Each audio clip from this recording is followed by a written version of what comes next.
Long before there was a flag, there was fire. Before there was a name, Philippines, there was a people. Trading, sailing, worshipping, warring, living. This is the story they didn't teach you in school. This is not just the beginning of a country, it's the beginning of an identity. Welcome to part 1, Before the Flag. We begin with islands, not yet a nation, but already a civilization.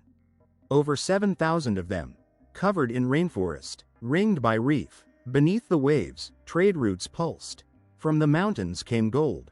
From the coast, salt and pearls. Barter was life, trade was language, and these islands weren't silent, they sang. Long before the Spanish came, Chinese junks had docked. Arab traders had walked through Mindanao. Indians brought spices. Malays brought boats. Filipinos? They brought identity. Each island, a pulse. Each barangay, a beat. This was a land in rhythm. Before presidents, there were datus. Before cities, there were barangays. A barangay wasn't just a village. It was an ecosystem, leadership, community, responsibility. Each barangay had its own rules, rituals, and alliances. There were women leaders, warrior queens. Don't let the colonizers fool you. This was not chaos. This was organized, decentralized, ancient democracy. Justice was swift. Decisions were public. The datu ruled, but the people spoke too. They didn't just survive the sea, they mastered it. The barangay was more than a boat. It was a symbol of unity, of travel, of trust. Carved from hardwood, guided by stars. Filipinos were seafarers long before colonial borders existed. From Butuan to Borneo, they sailed for trade, diplomacy, and sometimes war. Even the word barangay comes from barangay, a group of people on one vessel, bound together by fate and journey. This was nationhood in motion. Before the church bells rang, the forests echoed with chants. Before amen, there was Bathala. Before the friars, there were Babaylans. The spiritual fabric of the islands was rich and woven with purpose.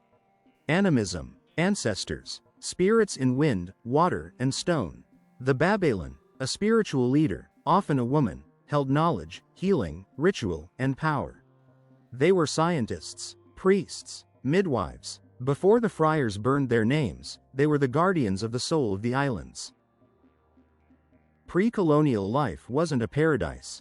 It was real and raw. Honor mattered, so did bravery. Conflicts between barangays were common, but they followed rules. Raids had purpose. Battles had honor. And warriors, they didn't wear medals. They wore their victories on their skin. Batak, tattoos that told stories. Each mark was a memory. A battle, a life taken, a right passed. Some say it was real. Others say it was invented. But the code of colonization, real or not, revealed something deeper. The Filipino longing for identity. For order, for pride, whether myth or memory, the code told us. This was a people of laws, of justice, of culture before colonizers claimed to bring it. Then came the sails, the language, the iron, and the West thought it had discovered something. But what they found wasn't empty land. It was a civilization, and soon, it would fight back. In 1521, Ferdinand Magellan landed in Cebu, and history took a sharp turn.